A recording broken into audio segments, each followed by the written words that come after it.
barang siapa yang mewujudkan tauhid, maka ia akan masuk surga tanpa hisab. Kemudian pengarang membawakan beberapa dalil dari Al-Quran dan juga Sunnah Nabi Sallallahu Alaihi Wasallam. Allah Subhanahu Wa Taala berfirman di sini, Inna Ibrahim kana ummatan qanitan lillahi hanifan wa lam yakun minal musyrikin.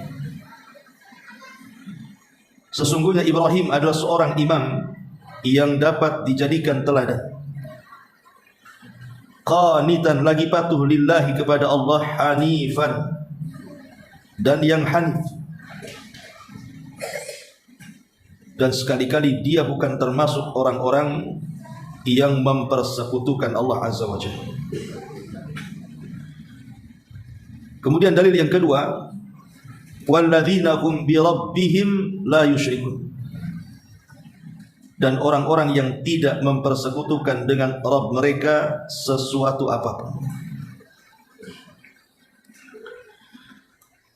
Baik, masyaallah muslimin yang dimuliakan Allah Subhanahu wa taala, sebelum kita bahas tentang pendalilannya, kita akan bahas tentang temanya dulu. Di sini temanya adalah barang siapa yang mewujudkan tauhid, maka dia akan masuk surga tanpa hisab dan juga adab. Bicara soal hisab, hisab ini secara bahasa adalah perhitungan. Dan secara istilah kata ulama, ittila'ullahil ibad ala a'malihi khairan kanat am syarran ala wajhi tafsil qabla al-insirafi min ardil mahsyar. Jadi hisab itu adalah Allah memperlihatkan kepada hamba-hambanya semua amalannya, apakah amalan itu baik ataukah tidak baik, secara rinci sebelum mereka berpaling dari padang mahsyar. Ini makna daripada hisab. Dan Allah Subhanahu wa taala berfirman, inna ilaina iyabahum thumma inna alaina hisabah. Sesungguhnya kepada kamilah mereka dikembalikan, dan sesungguhnya atas kamilah hisab mereka dikembalikan. Masyaallah muslimin yang dimuliakan Allah Azza wa Jalla. Adapun manusia dengan hisab ini ada 4 kelompok. Manusia dengan hisab ini ada 4 kelompok. Kelompok yang pertama, sebagaimana dalam bab yang kita akan kaji, minhum man yadkhulul jannah min ghairi hisabin wala adab. Jadi ada satu kelompok itu direct masuk surga, tidak ada hisab, tidak ada adab, keluar dari kubur saja langsung masuk surga. Dan ini yang kita akan bahas. Di antaranya adalah hadis Nabi Shallallahu Alaihi Wasallam yang mengatakan, humul ladzina la yastarqun wa la yatatayyarun wa la yaqtaun wa ala rabbihim yatawakkalun.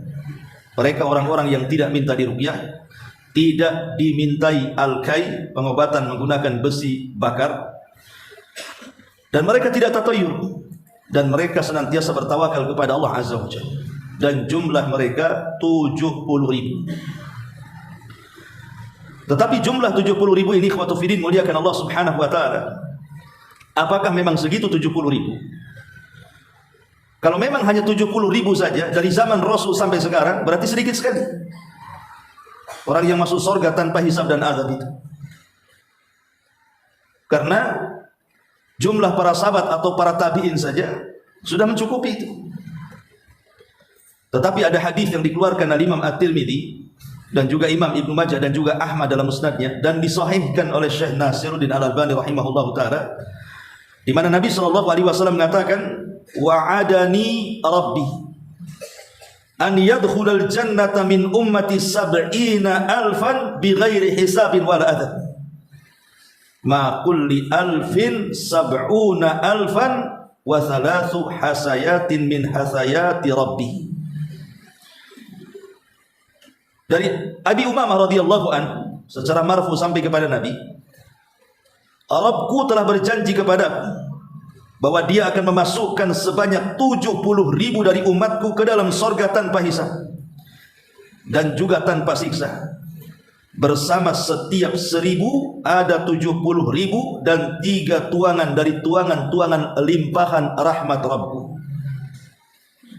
Artinya bahwa kalimat 70.000 dalam hadis nanti yang kita akan bahas bukan batasan, tapi itu menunjukkan banyaknya orang yang akan masuk surga tanpa hisab dan azab. Karena dalam riwayat Imam Ahmad setiap 1.000 itu ditambah 70.000 lagi. Kan asalnya 70.000, tapi Rasul menganggap masih kurang, pengen banyak umatnya, bukan hanya 70.000 saja. Akhirnya Allah berikan setiap 1.000 70.000 lagi, banyak jadi. Dan ini kita akan bahas nanti kalau sudah sampai pembahasan. Jadi kelompok yang pertama, orang yang masuk surga tanpa hisab dan adab. Kemudian yang kedua, minhum man talaqqathum an-naru fil mauqif. Kelompok yang kedua adalah orang-orang yang ketika mereka berdiri padang mahsyar langsung disambar neraka. Berdasarkan hadis Abi Hurairah radhiyallahu anhu, yakhruju unukun minan nar yaumal qiyamah lahu aynani tubsiran wa udhunani tasma'an wa lisanun yantiq yaqulu inni wakkaltu bi thalathin bi kulli jabbarin anid wa bi kulli man da'a ma Allahi ilahan akhar wa bil musawwirin. Nanti pada hari kiamat leher neraka akan keluar dari neraka. Jadi neraka itu punya leher, jadi lehernya akan keluar. Kemudian kata Nabi SAW, leher itu punya 2 mata yang melihat, punya 2 telinga yang mendengar, dan punya 1 lisan yang akan berbicara.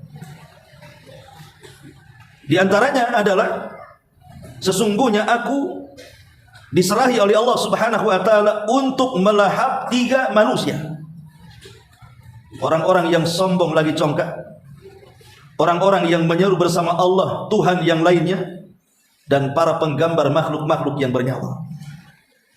Jadi ada orang-orang yang sedang berdiri di mauqif di padang mahsyar, tiba-tiba disambar oleh neraka, karena dengan lehernya keluar dan disambar, dimasukkan ke neraka. Kemudian yang ketiga, orang-orang yang mereka ditampakkan amalannya, tetapi mereka mendapatkan hisab yang mudah. Hanya ditampakkan saja, kemudian dihisab dengan hisab yang mudah. Kemudian yang keempat, orang-orang yang berdebat dengan Allah, dan mereka adalah orang-orang yang kemudian diberikan hisab yang sulit. Ma'asyiral muslimin yang dimuliakan Allah Azza wa Jalla. Tetapi secara umum di akhirat itu manusia terbagi menjadi 3 secara umum ya. Pertama, orang yang masuk surga tanpa hisab dan adab. Kemudian yang kedua, orang-orang yang mereka masuk surga tetapi dengan hisab dulu. Dengan hisab dulu artinya hisabnya mudah, sehingga mereka pun masuk surga tanpa harus masuk neraka. Kemudian yang ketiga, mereka masuk surga tetapi dengan hisab, tapi karena hisabnya sulit maka mereka harus masuk neraka dulu. Kemudian setelah bersih dosanya baru dimasukkan ke dalam surga. Itulah secara ringkas tentang kelompok-kelompok pada hari kiamat di hadapan hisab. Ma'asyiral muslimin yang dimuliakan Allah Subhanahu wa taala. Lalu apa isi daripada hisab itu? Hisab itu kan diambil daripada catatan yang dicatat oleh para malaikat. Apa saja isi catatan yang akan dipertanggungjawabkan kita di hadapan Allah Subhanahu wa taala? Pertama, isi catatan yang akan dipertanggungjawabkan dan dihisab oleh Allah itu adalah catatan amal saleh kita. Catatan amal saleh kita. Dan ini berdasarkan surah Al-Zalzalah ayat 6 sampai 8. Yauma idzi yasdurun nasu ashtatan liyurau a'malahum. Pada hari itu manusia akan keluar dari kubur-kubur mereka dalam berbagai macam bentuk agar Allah melihat amal-amal mereka. Berarti yang dipertanggungjawabkan dan yang akan dihisab itu pertama amal saleh kita. Yang kedua, al-ma'asi allati irtakabaha al-'abdu. Catatan-catatan kemaksiatan yang dilakukan hamba di dunia. Dan ini berdasarkan surah Al-Hijr ayat 93. Fa wa rabbika lanas'alannahum ajma'in amma kanu ya'malun. Maka demi Rabbmu kami akan bertanya kepada mereka semua atas apa yang mereka lakukan dari perbuatan maksiat yang mereka lakukan di dunia. Dan yang ketiga, tentang nikmat-nikmat yang Allah berikan kepada kita, nanti akan ditanya juga. Dan ini berdasarkan surah At-Takatsur ayat 6 sampai 8, di mana Allah mengatakan tsumma latus'alunna yauma idzin 'anin na'im. Sungguh kalian akan ditanya pada hari itu tentang nikmat yang Allah berikan kepada kalian. Berarti di sini ada 3 perkara. Pertama, amal soleh, salat kita, puasa kita, haji kita, dan begitu seterusnya. Yang kedua, maksiat. Mungkin kita bermaksiat kepada Allah Azza wa Jalla, meninggalkan salat, tidak mau bayar zakat, tidak mau haji, berghibah, berdusta, dan begitu seterusnya. Ataupun nikmat. Sudahkah kita syukuri nikmat Allah Subhanahu wa taala? Nikmat sehat, nikmat umur, nikmat istri, nikmat suami, nikmat pasangan, macam-macam nikmat. Ya. Inilah 3 perkara yang akan dihisab di hadapan Allah Subhanahu wa taala. Ma'asyiral muslimin yang dimuliakan Allah Azza wa Jalla. Adapun kaidah hisab sendiri di akhirat. Kaidah hisab sendiri di akhirat. Pertama, annallaha yahkumu baina ibadihi bil adli wa yuwaffihim ujurahum kamilatan. Pertama, Allah akan menghukumi di antara hamba-hambanya dengan keadilan dan akan menyempurnakan seluruh balasan-balasan mereka secara sempurna. Seandainya Allah Subhanahu wa taala, ikhwan, mengadab seluruh makhluknya. Jadi kalau Allah Subhanahu wa taala mengadab seluruh makhluknya, Allah tidak zalim kepada makhluk. Karena kita ini memang hamba Allah. Kita ini semua milik Allah. Terserah Allah mau melakukan apapun terhadap miliknya. Tetapi di sana ada namanya keadilan. Allah Subhanahu wa taala tidak mungkin zalim, dan Allah tetap tegak dengan keadilannya. Makanya Allah akan menghukumi hamba-hambanya tetap dengan keadilannya, bukan dengan kezalimannya, dan Allah Subhanahu wa taala akan mencukupkan dengan sempurna semua balasannya. Dan ini berdasarkan surah An-Nisa ayat 40. Innallaha la yadhlimu mithqalu dzarratin wa in taku hasanatun yudha'ifha wa yu'ti min ladunhu ajran 'azima. Sesungguhnya Allah tidak akan pernah melakukan kezaliman walaupun sebiji dzarah. Kalau seandainya engkau membawa kebaikan, maka Allah akan lipat gandakan pahalanya, dan Allah akan berikan dari sisinya pahala yang sangat besar. Kemudian yang kedua, yujazillahu ibadahu bi'amalihi wa la ya'khudhu ahadan bijarirati ghairihi. Allah akan membalas hamba-hambanya berdasarkan amal mereka saja, dan tidak mungkin seseorang itu mengambil kesalahan dan dosa orang lain. Jadi yang akan dibalas itu yang kita lakukan saja. Yang akan dihisab itu apa yang kita lakukan saja, dan kita tidak menanggung dosa orang lain. Di mana Allah Subhanahu wa taala mengatakan wa allaisa lil insan illa ma sa'a. Dan tidaklah manusia itu akan dibalas kecuali apa yang ia usahakan saja. Wala taziru waziratun wizra ukhra. Masing-masing akan membawa dosa, dan orang tidak mungkin memikul dosa orang lain. Kemudian yang ketiga, ittila'ul ibad ala ma fa'aluhu fid dunya. Di mana Allah Subhanahu wa taala akan terus memantau apapun pergerakan ataupun perbuatan yang dilakukan hamba-hambanya, dan semua ada catatannya. Semua ada catatannya. Baik perbuatan kita atau ucapan kita, baik ucapan kita mengandung dosa, mengandung pahala, atau tidak mengandung dua-duanya, semua dicatat. Baik perbuatan kita mengandung dosa, perbuatan kita tidak mengandung dosa, perbuatan kita mengandung pahala, semua dicatat, dan ada catatannya dengan lengkap. Ma'asyiral muslimin yang dimuliakan Allah Azza wa Jalla. Kemudian yang keempat, yudha'ifullahu al-hasanat duna sayyi'ah.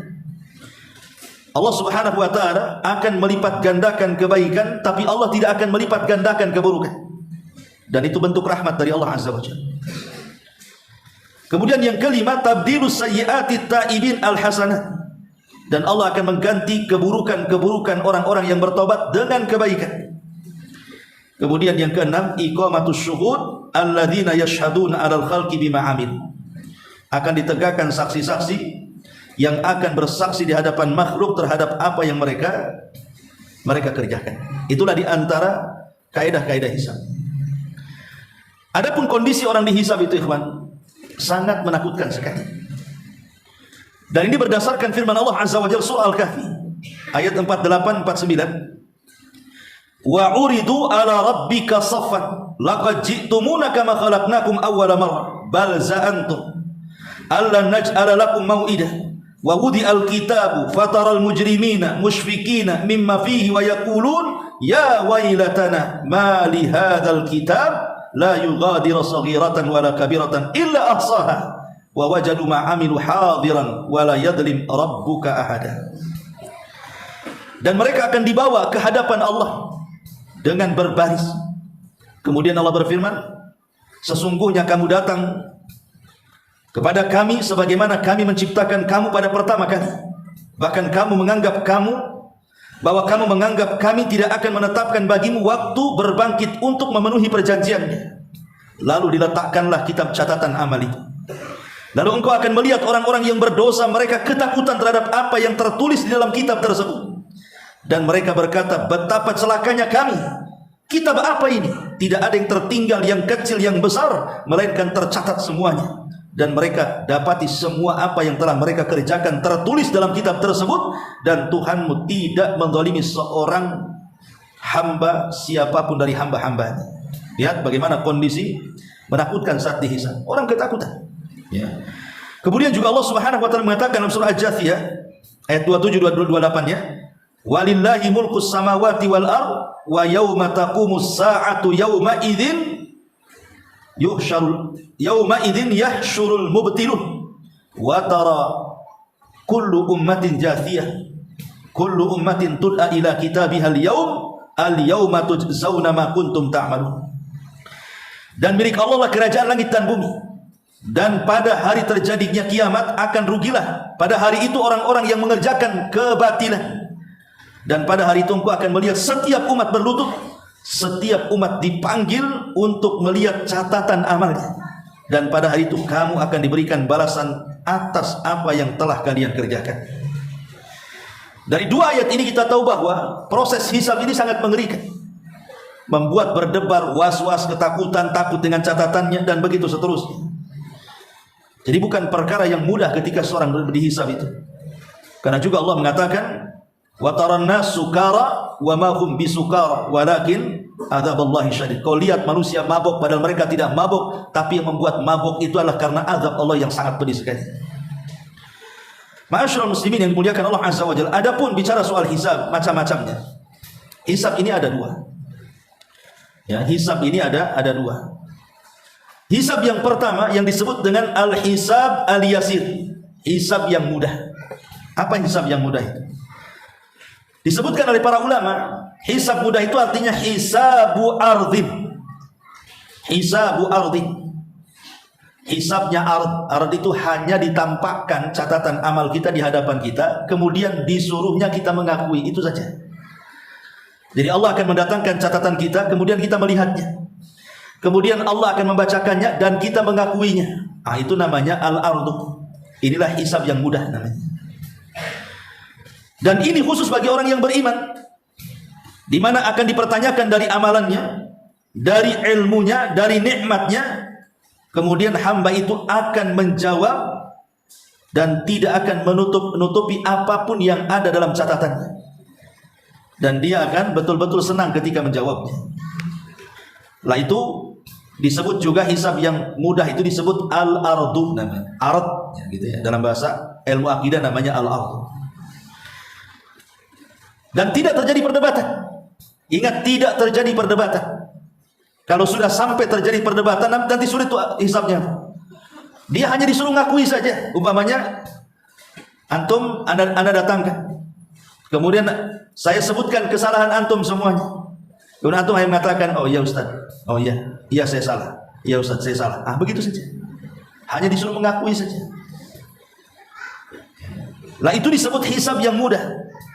Disebutkan di dalam Sahih Bukhari dan Muslim dari Ibnu Umar radhiyallahu anhuma, Aku mendengar Nabi sallallahu alaihi wasallam bersabda, Allah berfirman, Nabi SAW bersabda, "Innallaha yudnil mu'min fayadha'u alaihi kanafahu wa yasturuhu fayaqulu ata'rifu dhanba kadza ata'rifu dhanba kadza fayaqulu na'am ay rabb hatta idza qarrarahu bi dhunubihi wa ra'a fi nafsihi annahu halak qala satartuha 'alaika fid dunya wa ana aghfiruha al-yawm fayu'ta kitaba hasanatihi ammal kafir wal munafiqun fayaqulul ashhad haula'i alladhina kadzdzabu 'ala rabbihim ala la'natullahi 'alal zalimin." Sesungguhnya Allah Subhanahu wa taala nanti pada hari kiamat akan mendekatkan seorang mukmin lalu meletakkan penghalang dan penutupnya. Jadi di padang mahsyar itu kan ramai orang. Mulai dari orang yang pertama kali hidup sampai yang terakhir mati kan berapa jumlah? Ya. Lah kita ini dihadapkan di hadapan semua orang, kemudian oleh Allah Subhanahu wa taala disingkap semua aib kita di hadapan manusia. Apa enggak malu? Di dunia saja seandainya seseorang kemudian tersingkap aibnya, terkadang malu kan? Ini akan tersingkap di halayak manusia ramai, bayangkan. Tapi Allah Subhanahu wa taala bagi yang ditakdirkan hisabnya mudah, Allah kasih penutup. Apabila ketika Allah bertanya kepada kita soal dosa-dosa kita, orang tidak tahu. Padahal sedang dihisab di hadapan manusia, tapi Allah tutup tuh antara pandangan manusia dengan kita. Kemudian Allah Subhanahu wa taala akan bertanya, "Tahukah engkau dosa ini?" Dia mengatakan, "Iya wahai Rabb." "Tahukah engkau dosa itu?" Dia mengatakan, "Iya wahai Rabb." "Tahukah dosa ini?" "Tahukah dosa itu?" Dia hanya mengatakan, "Iya wahai Rabb, iya wahai Rabb." Jadi hanya mengakui saja. Hatta idza qarrarahu bidzunubihi, sehingga apabila dia sudah mengakui semua dosanya, dia merasa dia tidak punya kebaikan. Saking banyaknya dosa yang disebutkan Allah dan yang harus diakui dia. Dan dia merasa pasti dia akan hancur. Tiba-tiba Allah Subhanahu wa taala mengatakan, "Satartuha 'alaika fid dunya wa ghafartu lakal yauma." Wahai hambaku, dulu di dunia kau berbuat dosa, aku tutupi aibmu. Nah, sekarang di akhirat ku ampuni dosa-dosamu. Apa enggak enak? Di dunia berbuat dosa ditutup aibnya dari manusia, di akhirat pula ditutup dari manusia dan diampuni pula dosa-dosanya. Nah, ini namanya hisab yang mudah. Tidak ada perdebatan sama sekali. Dan ini hisab yang paling cepat. Tetapi ada jenis hisab yang kedua yang disebut dengan hisab al-asir namanya, hisab sulit. Lah hisab sulit ini kalau diiringi dengan perdebatan. Dia mengatakan, "Kamu melakukan dosa ini." Dia mengatakan, "Tidak."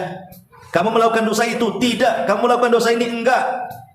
Nah, ketika dia kemudian mendebat seperti itu, maka datanglah saksi-saksi bahwa kita ini melakukannya. Kalau sudah datang saksi, kira-kira apa yang harus kita pertanggungjawabkan? Dibongkarlah aib kita. Ada sebuah hadis yang dikeluarkan Imam Muslim, saya baca hadis. "Fawalladzi nafsi biyadi la tudharuna fi ru'yati rabbikum illa kama tudharuna fi ru'yati ahadihima." Qala fayalqal abda fayaqul ya fulan alam ukrimuka wa usawwiduka wa uzawwijuka wa usakhiru lakal khayla wal ibila wa adarka tarsa wa tarbah. Fayaqulu bala. Qala fayaqulu afadhananta annaka mulaki? Fayaqulu la. Fayaqulu fa inni ansaka kama nasitani. Thumma yalqa tsalits. Fayaqulu lahu mithla dzalik. Fayaqulu ya rabbi amantu bika wa bi kitabika wa bi rasulika wa shallaitu wa sumtu wa tasaddaqtu wa yuthni bi khairin mastata'a. Fayaqulu ha huna idzan. Qala thumma yuqalu lahu al-an nab'atsu syahidana 'alaika wa yatafakkaru fi nafsihi man dzal ladzi yashhadu alayya fayuhtamu ala fihi wa yuqalu li fakhidhihi wa lahmihi wa idhamihi antiqi fatantiqu fakhidhuhu wa lahmu wa idhamu bi amalihi wa dzalika liyu'dhira min nafsihi wa dzalika al-munafiq wa dzalika alladhi yaskhatu Allahu alayhi. Kata Nabi sallallahu alaihi wasallam, demi Allah, demi yang jiwaku berada di tangannya, kalian tidak akan kesulitan melihat Rabb kalian kecuali sebagaimana kalian melihat salah satu dari keduanya. Maksudnya kalau tidak melihat matahari ataupun bulan. Apa kita kalau melihat matahari bulan kesulitan? Kan tidak. Begitulah kalau kita melihat Rabb kita kelak pada hari kiamat. Kemudian Allah Subhanahu wa taala bertemu dengan seorang hamba, akan datangkan kepada Allah seorang hamba. Kemudian Allah berfirman kepada hamba ini, "Hei fulan, bukankah aku di dunia telah memuliakan, meninggikan, memberikan pasangan untukmu, memudahkan kamu menggunakan kuda dan unta, membiarkan kamu berkuasa dan bertindak sesukamu?" Maka hamba ini mengatakan, "Ya Rabb, ya, aku akui itu semua." Kemudian Allah berkata lagi, "Apakah kamu yakin akan berjumpa denganku ketika di dunia?" Dia mengatakan, "Tidak yakin ya Allah." Maka Allah mengatakan, "Sebagaimana engkau tidak yakin akan berjumpa dengan aku, maka aku pun akan melupakanmu sekarang." Kemudian Allah Subhanahu wa taala berjumpa dengan orang yang lain. Kemudian bertanya dengan pertanyaan yang sama. Ditanya soal nikmat tadi, "Bukankah aku sudah memuliakanmu, meninggikanmu, memberikan pasangan untuk memudahkan kamu menggunakan kuda unta, membiarkan kamu berkuasa dan bertindak sesukamu dan begitu seterusnya?" Maka dia pun menjawab, "Ya wahai Allah, betul itu semua." Kemudian orang ini mengatakan, "Ya Allah, bukankah aku di dunia beriman kepadamu? Bukankah di dunia aku beriman dengan kitabmu, dengan rasulmu, aku pun salat, aku berpuasa, aku pun bersedekah." Dan ia memuji dirinya. Lalu dikatakan kepadanya, "Sekarang kami akan bangkitkan saksi." Jadi orang ini ketika ditanya soal nikmat oleh Allah Azza wa Jalla, kemudian dia membela diri dan mengatakan, "Ya betul, engkau sudah memuliakan aku, sudah memberikan ini ya Rabb. Tetapi ya Rabb, jangan salah, aku juga beriman denganmu, dengan kitabmu, aku sholat, aku puasa, aku zakat, aku ini, aku." Dan dia memuji dirinya. Kalau kelompok yang pertama itu kan mengakui dosanya. Kalau ini tidak mengakui dosanya, membanggakan dirinya di hadapan Allah, begitu maksudnya. Terjadi perdebatan di sini. Kemudian ketika dia membanggakan dengan amal solehnya, tiba-tiba kemudian mulutnya langsung terdiam, tidak bisa bicara lagi. Ketika tidak bisa bicara lagi, apa yang terjadi? Tiba-tiba kemudian kata Nabi SAW, "Fayuhtamu ala fihi," maka dikunci mulutnya. Fayuqalu, dan akan dikatakan kepada pahanya, kepada dagingnya, kepada tulangnya, kepada kulitnya. Dan Allah mengatakan, "Bicaralah, hei paha, hei daging, tulang, kulit, bicara kalian." Maka tiba-tiba kemudian semuanya bicara dan mulut pun terkunci. Disitulah Allah Subhanahu wa taala katakan, "Yauma nakhtimu ala afwahihim wa tukallimuna aydihim wa tashhadu arjuluhum." Pada hari di mana lisan terkunci, tangan bicara, kaki pula menjadi saksi. Lah ini disebut hisab yang sulit. Hisab yang sulit itu adalah hisab yang kalau sudah terjadi perdebatan antara kita dengan Allah Subhanahu wa taala, kata Rasul, "Man nukisha udzib." Barang siapa yang didebat dan terjadi perdebatan, alamat dia akan disiksa di hadapan Allah Subhanahu wa taala. Ma'asyiral muslimin yang dimuliakan Allah Azza wa Jalla, adapun orang yang pertama kali dihisab, mereka adalah umat Nabi sallallahu alaihi wasallam. Nahnul akhirun as-sabiquna yaumal qiyamah. Kita memang umat yang terakhir, tapi yang awal-awal dihisab. Jadi umat yang awal dihisab kita, umat Islam, walaupun datang terakhir. Adapun yang akan dihisab bagi seorang muslim yang pertama kali, kalau hak kita dengan Allah adalah salat. Sebagaimana Nabi SAW mengatakan bahwa awal ma yuhasabu bihil abdu yaumal qiyamah as-salatu. Yang pertama kali dihisab pada hari kiamat salat dulu. Itu kalau kita dengan Allah. Tapi kalau kita dengan hamba-hamba Allah, yang pertama kali dihisab adalah soal urusan darah, pembunuhan. Ya, karena ada hadis yang mengatakan awal ma yuhasabu bihil abdu yaumal qiyamati fid dima. Awal yang pertama kali dihisab pada hari kiamat adalah urusan darah. Sehingga kemudian kalau ada yang bertanya, lah hadis yang pertama awal yang pertama dihisab salat, hadis yang kedua awal yang pertama dihisab urusan darah, yang mana satu sebenarnya yang benar? Maka ulama merinci, adapun hak Allah berarti urusan salat, adapun hak hamba berarti urusan darah. Jadi kalau ke atas hisab yang pertama kali salat, kalau sesama hamba ke bawah berarti hisab yang pertama kali urusan darah. Dan ma'asyiral muslimin yang dimuliakan Allah Azza wa Jalla, bahwa bukan hanya urusan darah saja yang akan ditanyakan itu. Yang akan ditanyakan juga sebagaimana hadis Nabi SAW, "La tazulu qadama 'abdin yaumal qiyamati hatta yus'al an arbah." Tidak bergeser kaki anak Adam pada hari kiamat sebelum ditanya 4 perkara. Jadi ini pun yang akan dihisab adalah 4 perkara. Pertama, umurnya, kemana kalian habiskan. Yang kedua, masa mudanya, kemana kalian lampiaskan. Kemudian tentang ilmunya, sudahkah diamalkan. Kemudian tentang hartanya, dari mana kau dapati, kemana pula kau belanjakan. Ini juga bagian yang akan dihisab. Termasuk juga yang akan dihisab adalah berdasarkan surah Isra ayat 36, wala taqfu ma laysa laka bihi ilmun innas sam'a wal basar wal fuad kullu ulaika kana anhu mas'ula. Janganlah kalian bicara tanpa ilmu, karena pendengaran, penglihatan, hati semua akan ditanya. Jadi yang akan dihisab juga adalah telinga kita. Selama ini mendengar apa, semua akan dihisab. Kemudian mata kita selama ini melihat apa saja yang kita lihat sehari-hari itu, semua akan dihisab. Termasuk juga hati kita. Hati kita ini mikirin apa aja setiap harinya. Mikirin yang baik atau mikirin yang tidak baik, semuanya akan dihisab. Termasuk juga lisan-lisan kita, semua akan dihisab. Termasuk juga nikmat akan dihisab. Karena Allah Subhanahu wa taala mengatakan, la tus'alunna yauma idzin 'anin na'im. Semua akan ditanya soal nikmat itu. Kemudian juga akan ditanya, fala nas'alannal ladzina ursila ilaihim wa la nas'alannal mursalin. Juga akan ditanya soal rasul yang diutus kepada kita. Jadi rasul-rasul yang diutus kepada kita akan ditanya. Termasuk juga Allah mengatakan, wa aufu bil ahdi innal ahda kana mas'ula. Maka laksanakanlah, penuhilah janji-janji kalian, karena janji-janji itu akan ditanya. Termasuk amanah. Amanah itu juga bagian yang akan dihisab di hadapan Allah Subhanahu wa taala. Termasuk juga fa wa rabbika lanas'alannahum ajmain amma kanu ya'malun. Semua maksiat yang kita lakukan, semua amal soleh yang kita lakukan, semua nikmat yang Allah anugerahkan, semua akan menjadi catatan dan hisab di hadapan Allah Subhanahu wa taala.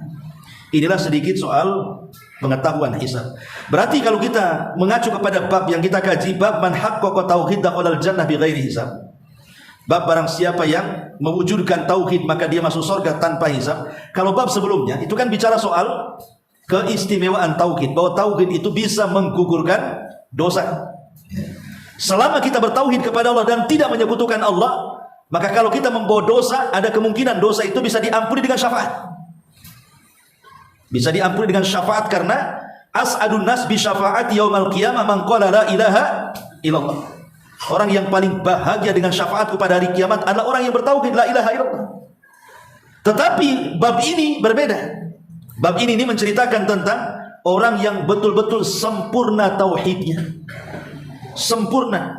Semua bagian-bagian elemen-elemennya itu semua ada. Makanya kemudian sebagai imbalannya, mereka akan dimasukkan surga tanpa hisab dan azab, karena kesempurnaan tauhid mereka. Karena sempurnanya tauhid mereka, imbalannya adalah mereka masuk surga tanpa hisab dan azab. Direct masuk surga, keluar dari kubur saja mereka tidak ikut berdiri padang mahsyar. Karena orang-orang yang berdiri padang mahsyar itu, mereka hendak melakukan proses yang disebut dengan proses hisab. Ya, ada hisab yang mudah, ada hisab yang sulit. Tapi ini kan tidak perlu, direct saja masuk surga. Ya, biidznillah, dengan izin Allah Subhanahu wa taala. Baik. Kemudian di sini mu'allif rahimahullahu taala memberikan satu dalil di awal-awal. Inna Ibrahim kana ummatan. Sesungguhnya Ibrahim ini kana ummatan. Dia adalah ummah qanita lillah, yang sangat-sangat taat kepada Allah. Hanifan, sangat-sangat lurus, artinya tidak melakukan kesyirikan. Walam yakum minal musyrikin. Makanya Allah tafsirkan ayat setelahnya kalimat hanif, dia bukan termasuk orang-orang yang mempersekutukan Allah Azza wa Jalla. Kenapa mu'allif rahimahullah ta'ala menyertakan dalil tentang Ibrahim alaihi salatu wassalam? Karena Nabi Ibrahim alaihi salatu wassalam itu dikenal bagaimana perjuangan dia tentang menegakkan tauhid. Maka dicontohkan Nabi Ibrahim. Ya. Coba bayangkan sejak kecil bagaimana Ibrahim itu di masa remaja sudah menumbangkan berhala-berhala Namrud. Kemudian akhirnya badannya diserahkan untuk dibakar karena Allah Subhanahu wa taala, dan dia pun tawakal. Kemudian diberikan ujian untuk memisahkan anaknya yang selama ini tunggu-tunggunya karena perintah Allah, dibawanya ke negeri Arab. Kemudian setelah dewasa diuji oleh Allah Subhanahu wa taala untuk menyembelih putra kesayangannya, untuk membuktikan apakah cintanya kepada Allah masih bulat ataukah sudah terbagi dengan Ismail. Tapi rupanya cinta dia kepada Allah masih bulat, makanya dia siap menyembelih putranya Ismail. Dan macam-macam gitu ya. Ya, jadi kisah Ibrahim itu simbol perjuangan tauhid. Jadi kalau antum membaca kisah Ibrahim dalam Al-Quran, maka Ibrahim itu simbol perjuangan tauhid, dan dia adalah Abul Anbiya, bapaknya para nabi. Kenapa bapaknya para nabi? Karena setelah diutusnya Nabi SAW, diutusnya Nabi Ibrahim alaihi salatu wassalam, maka seluruh para nabi setelahnya tidak mungkin tidak, kecuali harus jalurnya sampai kepada Ibrahim. Semua nasabnya, ya. Baik nasabnya dari Ishak, kemudian melahirkan Yakub, melahirkan Yusuf, melahirkan Musa, melahirkan Isa, Yahya, Zakaria, dan banyak nabi-nabi Bani Israel, atau dari arah Ismail yang kemudian melahirkan Nabi kita Muhammad SAW. Sudah Ismail. Jadi itulah karena disebut-sebut dalam pendalilan ini, karena Ibrahim adalah Abul Anbiya, bapaknya para nabi, dan dia adalah simbol daripada tauhid, pertempuran antara hak dan yang batil, tauhid dan juga melawan kesyirikan kepada Allah Azza wa Jalla. Wallahu a'lam bishawab. Subhanaka wa bihamdika asyhadu an la ilaha illa anta astaghfiruka wa atubu ilaik. Allahu ta'ala alam. Assalamualaikum warahmatullahi wabarakatuh.